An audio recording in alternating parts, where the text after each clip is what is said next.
Okay, James the Hound Dog Young here for ShockTV. Today we're talking to Jeff and Steve McDonald from Redd Kross. Great to have you here in Australia, guys. Oh, it's nice to be here. Really fun, having a great time. It's going to be fun working, sharing that microphone, guys.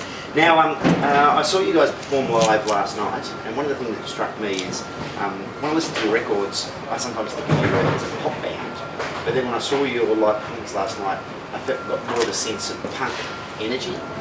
Do you find that you that when you play live you can't help yourselves and it's more of a louder, raucous type of approach? Yes. But it's kind of the I'm going to be for me it's been kind of the Who formula, because if you listen to like early Who, I mean like Tommy or something, it's all orchestrated, and then you see the live version, it's just completely stripped down, powerful. That's what we've always kind of tried to do. We always knew that you can't put the strings live, but not that we're. Well, nowadays you digitally can try. I won't have a laptop on stage. I will never play with a laptop on stage. But I have nothing against people that do. You just don't want to go to their show. No, I'll go to their show, but yeah, just the stripped down. You just compensate with energy. Certain things you can't do live, like 4-part harmonies, 5-part harmonies. Only 4 people, only 2 of them know how to sing. That's right. It does always look like they're checking their email on stage when they've got a laptop. Now, it's 30 years now since Born Innocent, your debut record. If I could ask a cheeky question, after 30 years, is there any innocence left in Redd Kross? I think there was less than there is now. We've been born innocent again.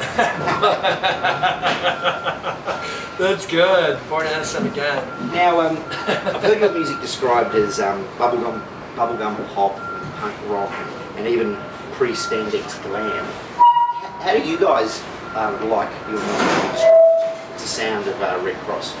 Well, pre-spandex glam is good. I mean, but now it's post-pre-spandex glam. Oh yes, that's right. Yeah. So I don't know. How do you like it? I don't know. I always just default to rock and roll.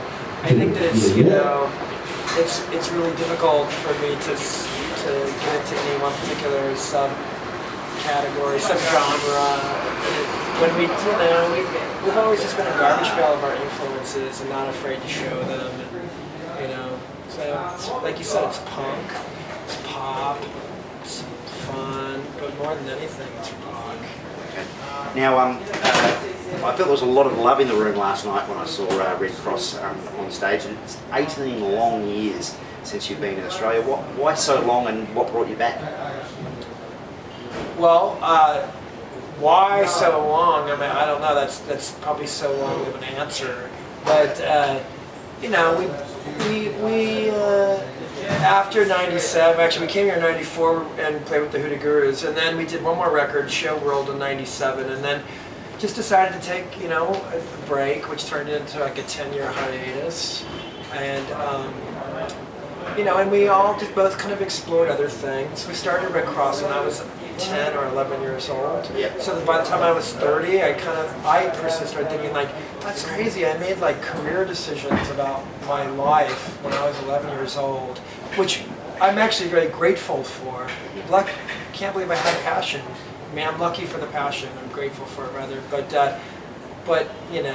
at that point in my life, I think I thought, gee, I probably should see what else is out there for me to consider. So I went to school for a while and studied music and learned the rules and produced some people. Jeff and I both produced artists. We've done records together and individually. We produced Adonis record, amongst other things, and Get Skin Tight. But I've been doing a lot of that kind of different things, and worked at record labels, all sorts of weird, jiggly things, wiggly things, and weird shady things. Weird shady things. Yeah, I know. I'm kidding. I know that. Those question types. But the point is, we've always stayed plugged into music, and I think it was really a break from live performance, which was the main difference. We still had been making music in one form or another, but and then now, getting to come back to Australia right now, we can thank the Hoodoo Gurus for us coming here in '94, and we can thank them again for us coming here in 2012. And we played with them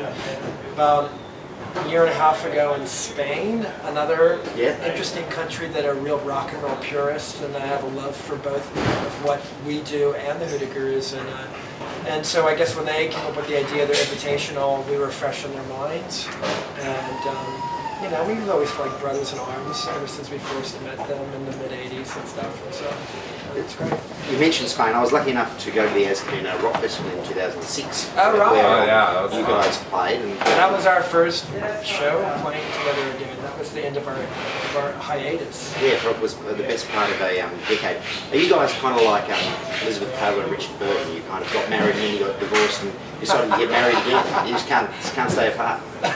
Well, we are related, so it's I've never heard of anyone actually legally divorcing their brother. Yeah, you're the first to compare us to Liz Taylor and Richard Burton. So who's Liz? Who's Richard? I think Jason's. I am. I'm the lead singer. He's the diva. He's the peacock. Now, when people have described you guys as pop culture vultures, what do you reckon that means, or how does that influence, those sort of influences come through your music, do you think, if you're into pop culture? Well, nowadays it's mutating the whole. Jeff can go on a tirade about K-pop. I'm wearing Park Ballroom t-shirt. I'm 21. Yeah. I don't know. Vultures, yeah, I mean, it's all there to pick. It's just pick and choose. It's like rock and roll is just kind of hybrid of everything. You know, I mean, there's no one who doesn't have some strange influence. I mean, even the Beatles and the Stones were just, but had already been done. They just something new out of it. Do you think showmanship is alive and well in rock and roll in 2012? Yeah, I mean, if you go see, you know, Jack White or something, you're gonna get a really great show. And there's artists that care about performing, but there's always been a lot of artists that were much better on record than they were live. But for us, we definitely try to keep it. I guess it's I mean, I guess it's true though. In underground rock, there's been a very humble movement away from showmanship. But actually, I mean, I don't even really know. Like all the environments we've ever been in, we've always felt like the outcast by like promoting a showmanship to what we did. You know, I mean, when we first came up, we were playing with bands like Black Flag and Husker Du and Minutemen, and you know, they were fun bands to watch, and they were definitely very energetic. But I don't know that they looked at it as showmanship. And they would look down at us because we were like in Kiss, and they wanted to bring that kind of showmanship back. Yeah, and I think that we were judged for like wanting to put. I wish you could find the flyer for the sideshow. Yeah. I don't know if you've seen it, but it's this pretty spectacular image of my brother on his knees playing an Ibanez Iceman, and it's from like 1983 or something. And someone just gave me this image recently, and it's funny because in the picture it's Jeff on the floor, he's 16 years old, playing a Paul Stanley guitar, just like going for it. And then what you can also see behind him are just my legs, and it's gold lame, with a Gibson T-Bird. That's all you can see. It's gold lame and the body of a T-Bird. And the funny thing about that picture is that the other band on the bill that night was a very early incarnation of Suicidal Tendencies. Yes. And you know, and we were not appreciated either. Well, I'm glad that you mentioned the fashion because I was just on YouTube looking at some of your film clips, and I was looking at Annie's Gone, and I'm just thinking, I do remember, and you look at the front cover of your early records, how important dressing up and fashion appeared to be for Redd Kross.